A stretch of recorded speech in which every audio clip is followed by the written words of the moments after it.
Welcome to another exciting episode, I'd say, of Connecting Conversations. And today I'm so delighted to be joined with our guest today, Antley Tong. Antley, how are you doing? It's so good to have you with us today. I'm great. Thank you for having me. Absolutely. We we really love having conversations with people that we meet organically through pathways, connections. And you and I were introduced at an event that my business partner and I had recently done at a university. And I think just meeting you and hearing you in the Q&As, I was like, this person is someone I'd like to chat with further. And it was all about LinkedIn, all about connections and connecting. And I know that's a really big part of your own heartbeat in terms of the career that you have forged for yourself and kind of a big kind of drive behind your work. So I thought this would be such a great opportunity to talk more about that with you, but also you have your own incredible story and I couldn't wait to get into it. So before I go any further, I would love it if you could just tell us a bit about yourself, what you do, just to give our listeners just an update on kind of who our wonderful guest is today. Yeah, absolutely. My name is Antley Tong. I'm originally from Macau, that's based in China, and I've moved to UK now over 14 years. Wow. So yeah, I came here for school and I never left. And now I'm working in marketing and recruitment, which we can dive into a bit more details in our conversation. But yes, that's basically my short intro, and I'm based in London. Love that so much. I have so many questions already. So, born in Macau, China, doing school here in the UK. Tell me what that was like as a young person. That's one very particular culture to another very particular culture. Tell us a bit what that journey was like for you. I'm sure a lot of people who can relate when they first move to the UK, rather they are in the early age or in the 20s, 30s, or even 40s, they had to adapt. They have to Mm, learn so many new things just from doing laundries, cooking, going to grocery shops, setting up bank accounts, um, and getting used to transportation and all of that. mm. Almost like starting a new life, which I call it a new life, which essentially it is. Yeah, yeah. And did you find that adjustment easy or difficult, or was there a period of like there are definitely some people that I've come across who I've asked similar questions and have, as you say, those that come to the UK, whether in their latter life or early life, adjustment is, it's unavoidable. But what that experience is like is so different from every individual that I speak to. One person that I know really well, they came in their 30s Yeah. and they for them it was like a duck to water, and they came from a very different culture altogether, all the way down from South Africa to the UK. Humor is different, like you say. Bureaucracy is different, politics is different, transportation, legal stuff is different, everything was so different. But they literally took to it like a duck to water, and I was like, in comparison to many stories, that was quite a rare one. So I'd love to hear like what that adjustment was like for you. I came to the UK when I was a teenage. So for me, I think teenage time was, having fun, meeting new people, and that was the right time for me to came Wow. here as well. So if I think back, it wasn't difficult per se. It was a lot of new things going on and lots of things that I have to learn, etc. But I think because I was enjoying it, so it doesn't seem like it's hard for me. It was hard for me. It wasn't hard for Yeah. me. But when I look back, there was a lot of hard time that actually was quite challenging. So that I didn't even realize until later days that, oh my God, how did I go through that? And it has, because I didn't have any family, I still don't have Wow. in the UK. So a lot of things really has to do by myself. Mm. Yeah, and that is the cruel reality is when you move abroad alone, everything you have to do it by yourself. Either you have friends or not, you still have to do it by yourself. How did you find navigating, like community of your own then? Like you said, family support, we can never really underestimate how valuable that is. And you, like you say, you notice it more when you don't have it. And Yeah, I'm sure people at some point in their lives will encounter like, okay, this is literally just me and, the clothes on my back, or just me and myself to make something happen, where you can't have that kind of family support. How did you navigate that? Because being a teenager is still such a crucial, fundamental part of our personal development into the people we become. Yeah, and then still navigating that, becoming a professional later on, finding your career path. Where did you source your support from? Because we all need it somewhere. absolutely. I completely agreed. And we grown up within community, and suddenly I left the community and and I'm into an unknown place where I have nobody. Right. So the first thing I would think is I did was to make friends, and I Mm, think friends does really help on those lonely days. And friends are your family if they are not there, if the families are not there. So that's how I deal with things when families are not there. I mean, families are always, you can call them in the middle of the night, they're not sleeping. mm, And, they will always support you in a distance, but they can't be there physically with you. So so friends are really important, rather you need it or not. mm, Because sometimes I think, oh, I can be very independent. But the truth is, humans, pretty much all of us need connections. yeah. And it's mutual. I always think it's mutual. One day I get help from someone, and someone may need help from me in the futures. So Yeah. it's always a mutual relationship. Yeah. Right? Yeah. That's so important. Um, I love how people describe friendship groups of the family that you chose, not the family that you were born with. And like what you've described is those are the people that you'll find actually doing those steps with you where family can't. yeah, Whether they're people that we've met in our workplaces, that's a whole different capacity and dimension for them to occupy really helpful and amazing, valuable support.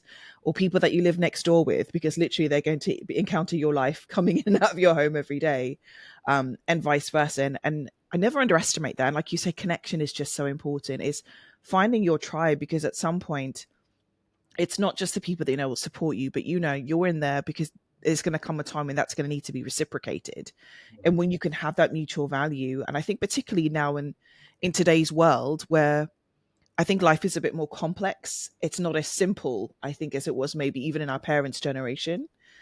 The necessity for like everybody is on their track to get to work is so consuming because people need to live, and then finding who are my people, because I don't always actually have the time to either firstly have families, especially if we're globally scattered across the earth, which is now more of the drive in terms of making life work for ourselves, but also like in terms of finding the people that you can depend on outside of that space when you don't have family, because we just won't get through it, I think, outside of that. I'd love to hear about some of the biggest kind of cultural shifts or challenges that you faced when you settled into the UK? Did you find that was more on a personal level or professional level or both? And can you give some examples to what that was like? I would say one of the biggest difference is there's more than one culture in the UK. Yes, absolutely right. It's not Maybe even straightforward there then. small cities in Macau where almost everyone. There's no Wow. difference between one family to another. We all doing similar things. Um, we might like different sort of music genre and all that kind of thing, but culturally, when you're in the UK, there's just so many, and that's what overwhelms so many people when they arrive here. And it was me. It was me that overwhelmed by all these cultures, which was also a beautiful thing to Yeah. learn different culture, and now become a part of me. I am different culture, I would say.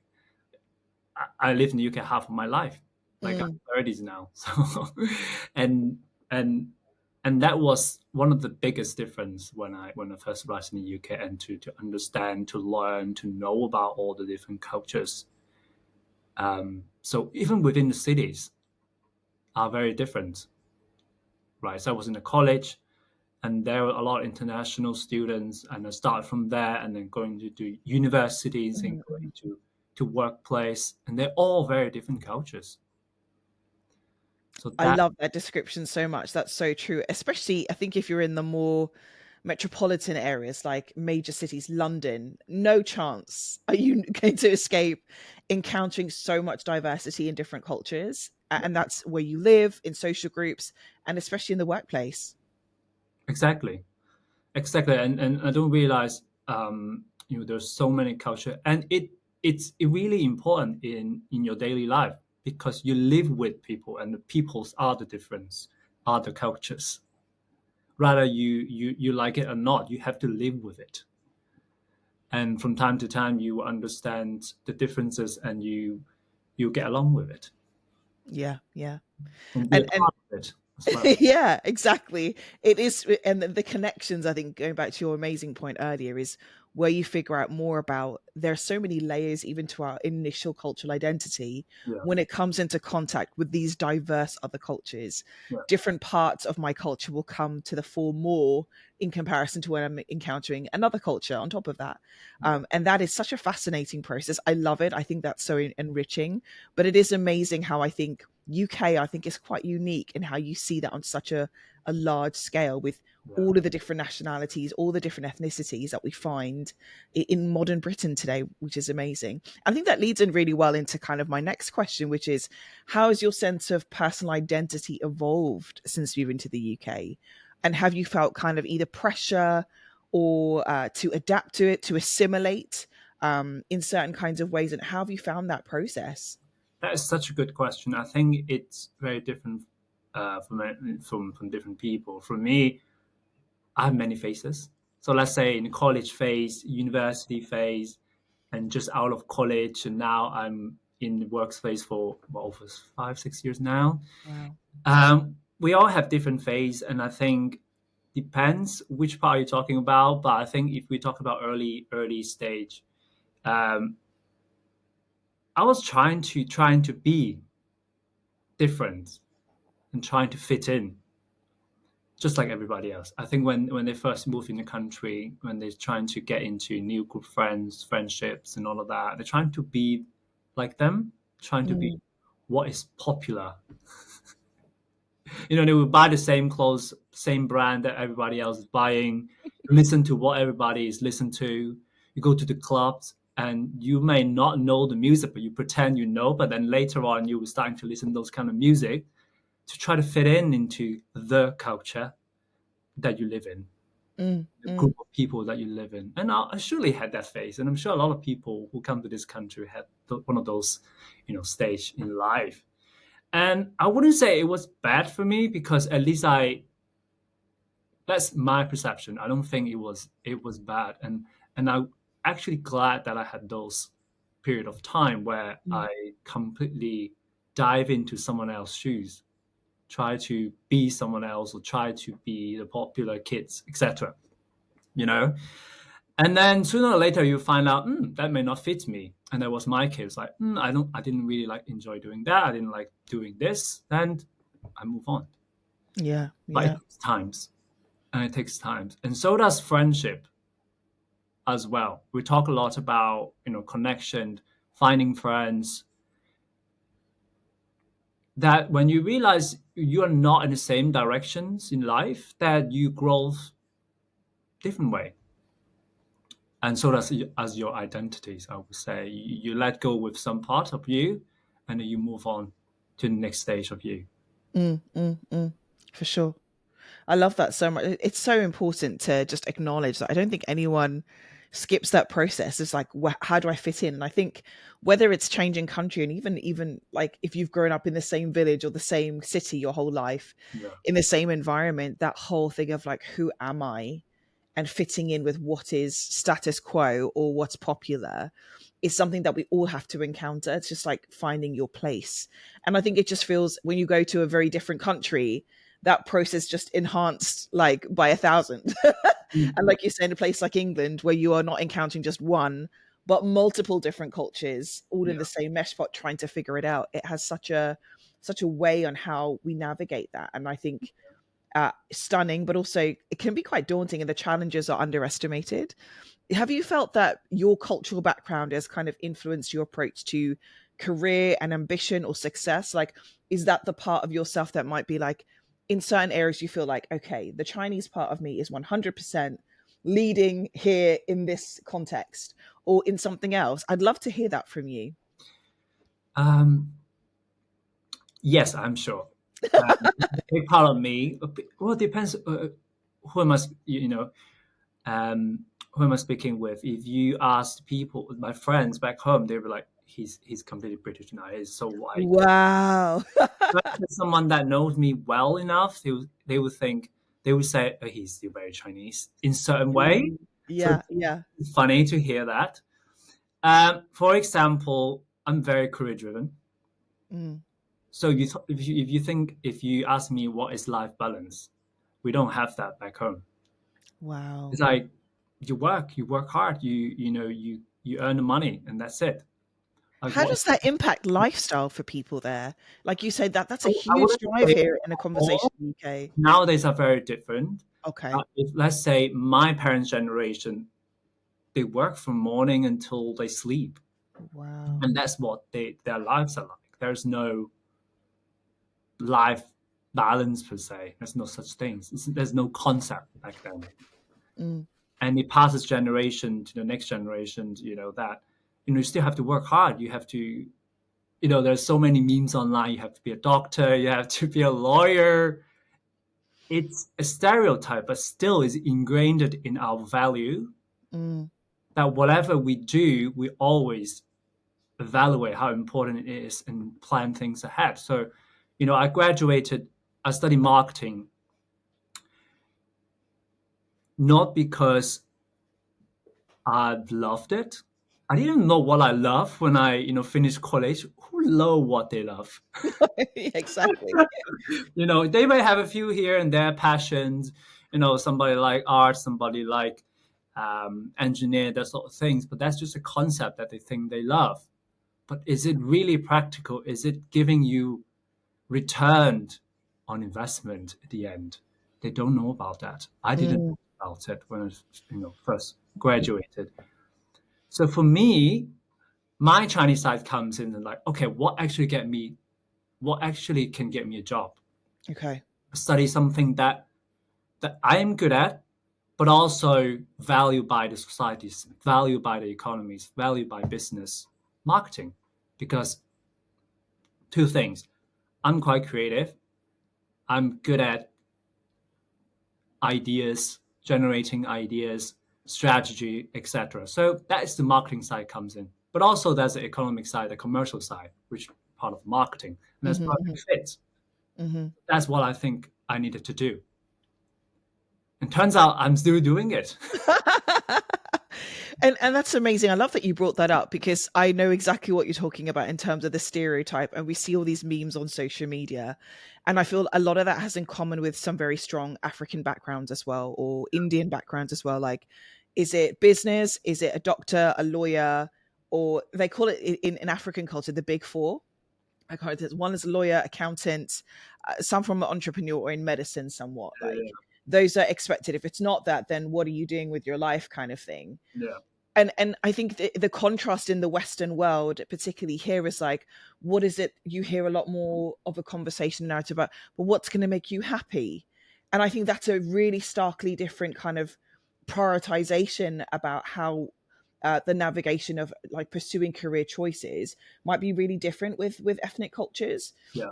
And we have these living amongst us here, even in the UK, and we hear about, well, at home this would be very different. Like, great, you have to go and you might have the privilege of deciding I need to figure out what I want. That's not how things are kind of being narrated in the home life that I have. Yeah. And there is certain of my family have sacrificed to get me here. This is my opportunity. So just very different kind of approaches. How have you found, because you were not at home with your family, Yeah. uh, navigating that same kind of concept? Like you mentioned, there's no such thing as work-life balance in the culture that you came from.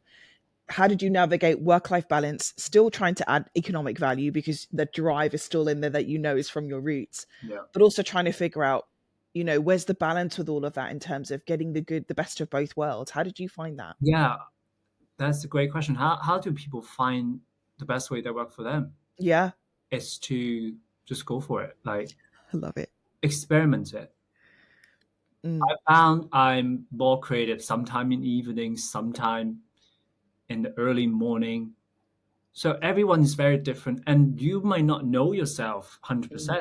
And that is a beauty of actually discovering yourself. And that was me, that I need to experiment different things. I need to mm, find ways that works for me.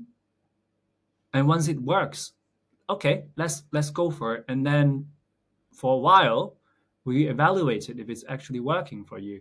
So when we're talking about work-life balance, we actually have a new terms in the professional world now. It's called work-life integrated. Mm, Because when we think balance is like half and half, but it never is. For example, there are people who have a family back home. You can't have half and half. yeah. You have to work that fits in your life rather than make it balanced because it doesn't work that way for some. Mm, And mm, for mm, me, I I'm very lucky that I can be very flexible for work. I could be can work anywhere I want. That I don't have that sort of restriction like other people. But at the same time, I feel like I have capacities. Like I can work 10 hours a day, but that yeah. is it. And Sunday I can only work 2 hours, only focus. Yeah. So it's actually about finding ways that works best for you. And you know Mm, what companies value the most is people that know their capacity and know their skill sets well. Because if a company hire you for a reason, know that you can do the job.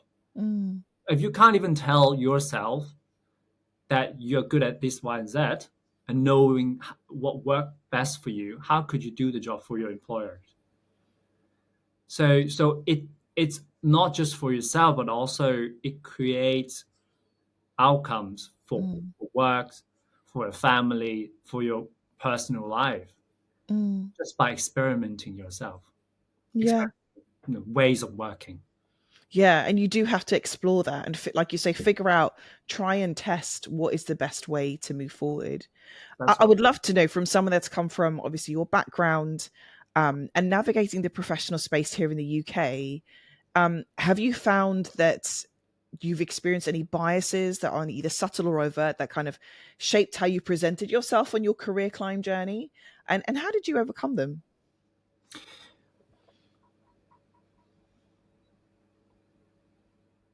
Yes. And one funny thing is people keep asking me how old I am. It's just fun. And that's one thing. But also people ask me where I'm from, even though Okay. they might have an idea in mind. It could be because people say I don't look the typical Chinese. Or I can't really tell how old you are because you have a mustache, you have a beard now, and then one day you don't have. You clean shave now, you look like 10 years older, and one day you look like 10 years older. Like, I don't know. Oh my goodness. So, on Wow. that sense, so that's what I'm thinking in my head. Like, people think that I'm young, so that I'm not credible at my job. Okay. I'm self doubting myself Mm, because people are judging. I think people are judging, mm, right, when people ask me this question. And then there's an actual bias. People think, yeah, I'm not good at my job because of how I look, how young I am, wow. right? That's really rare, to be honest, really rare in the industry, but you can tell from conversations, from the impression they give you. But I would say I'm lucky enough. I haven't experienced much this sort of like really extreme bias situation. Most of the time, it's more self doubt than Okay. anything else. I would. Mm, That could be because I'm not confident enough or not, but it happens. yeah. It I happens. really appreciate that. And that is definitely something I think any of us who happen to fall into the category of we're immigrant people and we're making our way in the UK is this to do with a bias or is this to do with how I think I'm being perceived? And I think that's a strong that's a almost like a what's my personal responsibility in that interaction. Yeah. And this is a really hot, contentious, very varied conversation that I think we're hearing very often, particularly in the professional world. There is no doubt that there are biases or passive aggressions at play within our workspaces, and depending again where you are in the UK, in London, obviously, your encounter with multiple and diverse people is going to be a lot likelier than somewhere that might be a bit more rural. So those interactions are going to be different, and the biases that are going to be there are going to be different as well. But it is that big part of like, am I doing my part in analyzing actually is it me? Or is there actually something at play? And how do we? It's a fine line to to navigate, isn't it? Yeah. It does need to be acknowledged, and people do need to be addressing it. We all have biases. I'm not just a recipient or a victim of. I have biases as well. When I read a particular article and no one gives me descriptions, for example, of who's talking, who's not, I have already got a picture in my mind because of biases that have been fed to me because of my own experiences. So it's not a shaming, blaming, but it is the reality of like, are we being aware of what's at play when these Absolutely. moments happen? So I really love how you said that. It's like, Really, and like you just said, we all have bias, and mm, it's unconscious. yeah, It's the way we exactly. grow up, and it's so innocent because we it's not conscious. We not purposely to Mm, bias somebody. And I think now society think, the blaming culture is so much going on. If I say something wrong, cancelled, done. yes, That's it. There's no learning process for that person. sure, sure. So, and I feel like both sides needs to be a bit more open minded. Yeah, Either I have bias because I grown up that way, I was taught that way. Then maybe now things change. Then you should be more open minded to learn the new things. Versus also the receiver end should also understand the other side that, oh, they don't do it in purpose because they just know it that way. So it's a community where we should be more open-minded. We say, now societies are so open-minded, but in fact, some of us is actually quite close-minded. very true. I'm so glad that you said it because I find there is so much intolerance on soapboxes with, gramophone style platforms where people are using it as an opportunity to spew forth a lot of intolerance. And it's kind of one way, like, I expect everybody to be understanding of me, what I think, and I should have the right to claim that, and that should be my reality, and everyone else should respect it. But Yeah, when we're asking people to all be able to do that for someone that might have very different convictions to you, then it's no longer tolerant anymore. And like you say, there's no room for growth. Are we really building a bridge to connecting and understand one another? Or is this just another reverse version of, like you say, yeah, intolerance, which is crazy? I'd love to talk a little bit about more about the marketing branding side, something you've been really passionate about in your work. yeah. Have you consciously curated your personal brand to challenge things like what we're talking about now, like biases and stereotypes, and just to ensure that people that come from varied backgrounds, not only your own, get that chance to be celebrated and not overlooked?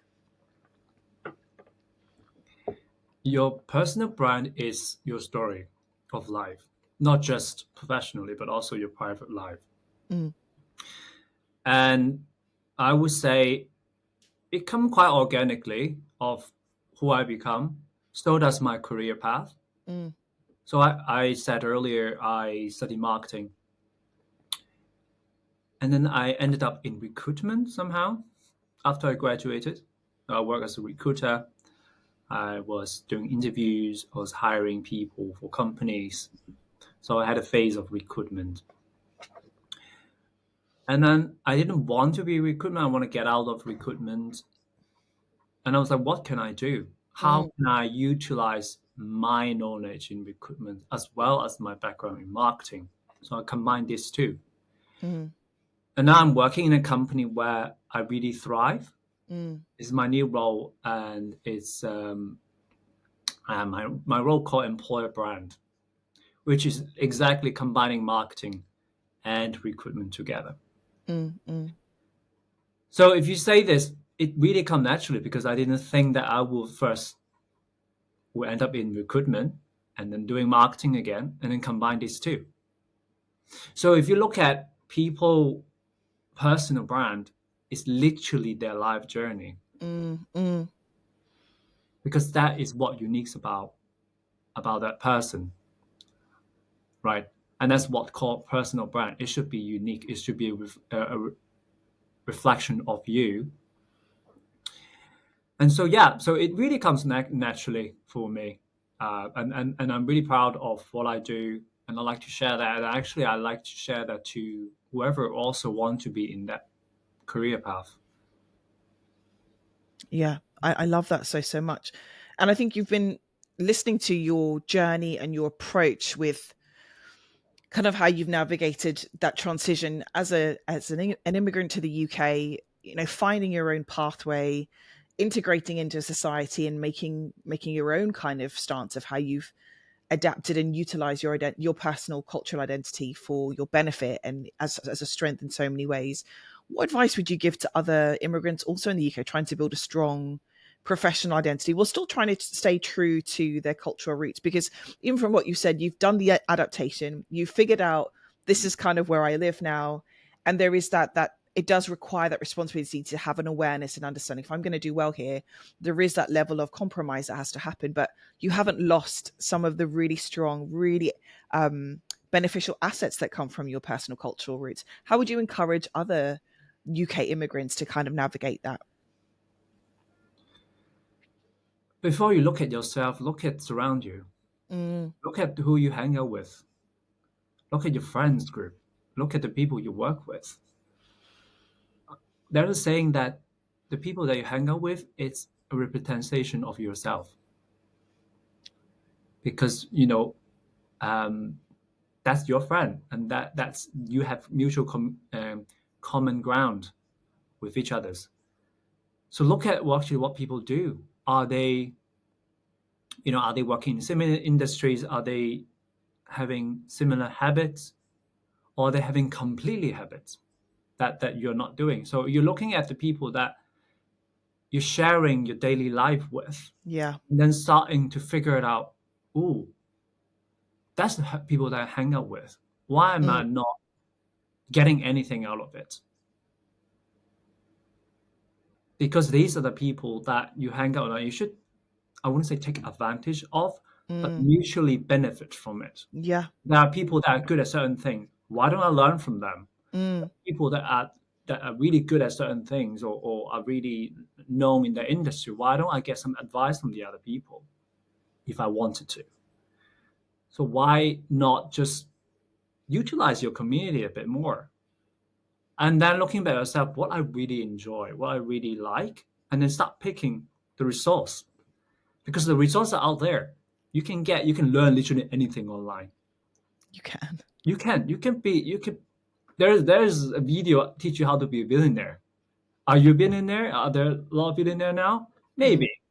mm, But the fact is, there's so many resources out there. We forget about what is really the closest resource around you, which is your friends, your family, your communities around you, the yeah. people that Yeah. you work with. Why don't we just utilize that to build who you want to be? And that would be my first advice. Is just look at the people around you and just reach out to them. Get closer, have deeper conversations to learn about their journey up and down, Yeah. you know, and and then start looking at yourself. Mm, Look at yourself and understand who you are. Maybe ask the other people for advice as well. Have a really raw, honest conversations about yourself. yeah. About what do you think our friendships are like? What do you think Mm, our relationship? Are we are we helping each other out? Like, are we just not growing together? What is it?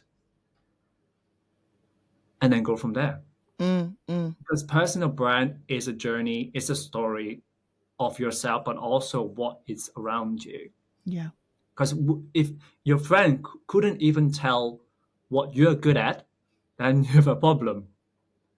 First, personal brand is about what you're good at, right? Mm, Because that's what you're showcasing, what is your strength.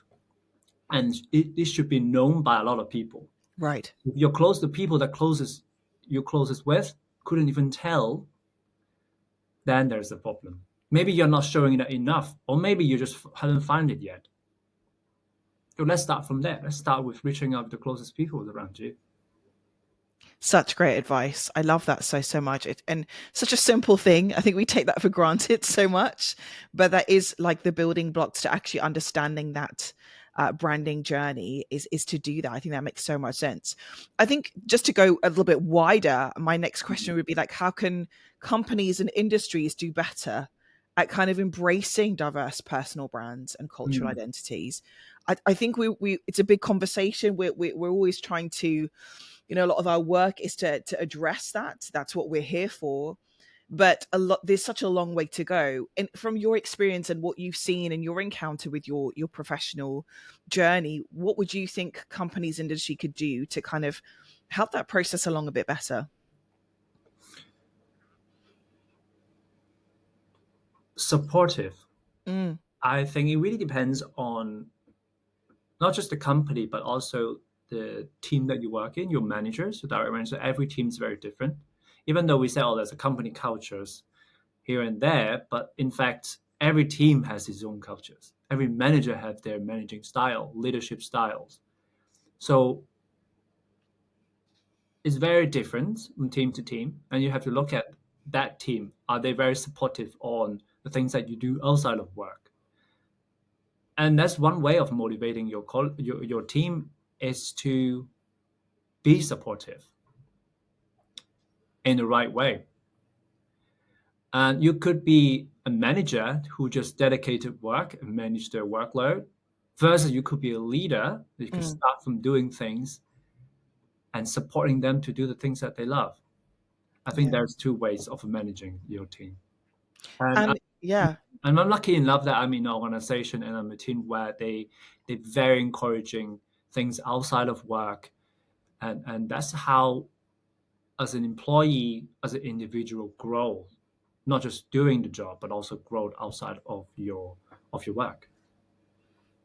Love that so, so much. Antley, this has been an amazing conversation. And I want to leave just with one final question before I let you go is if you could look back at your own journey, Yeah. what's one thing you wish you had known about personal branding and cultural identity when you first arrived in the UK? Ooh, it is a very big question. Hmm.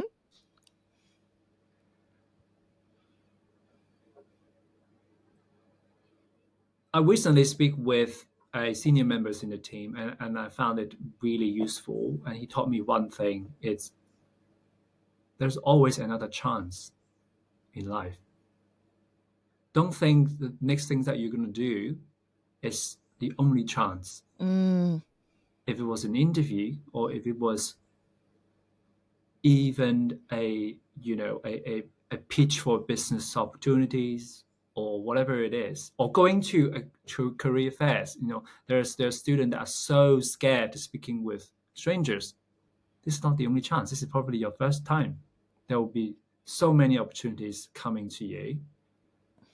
So I think building employer brand, knowing different cultures, don't think this is the only chance. You yeah. may meet one person for only one time, but there are so many other people that you will meet in the futures.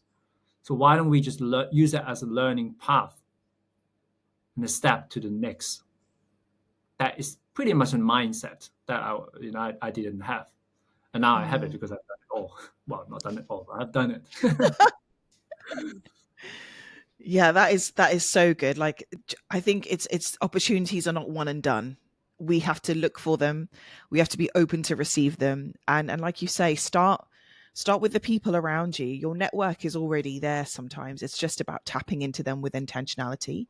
And I love that you said a lot of that to do with the mindset, isn't it? How am I looking at my life? And how am I looking at what's around me to really serve, either adding value or receiving value in places that are probably going to get me to my next step and next stage. Andy, this has been an incredible conversation. I just want to thank you so much for sharing your story, your incredible words of wisdom about culture and personal branding and our story and how that really builds that picture to us progressing to the life that we want to make. It's been an honor to have you, and we just wish you all the best with all of your endeavors. Thank you for being with us today. Thank you for having me. It's been a pleasure. Thank you so much, Andy, and we'll see you soon. See you.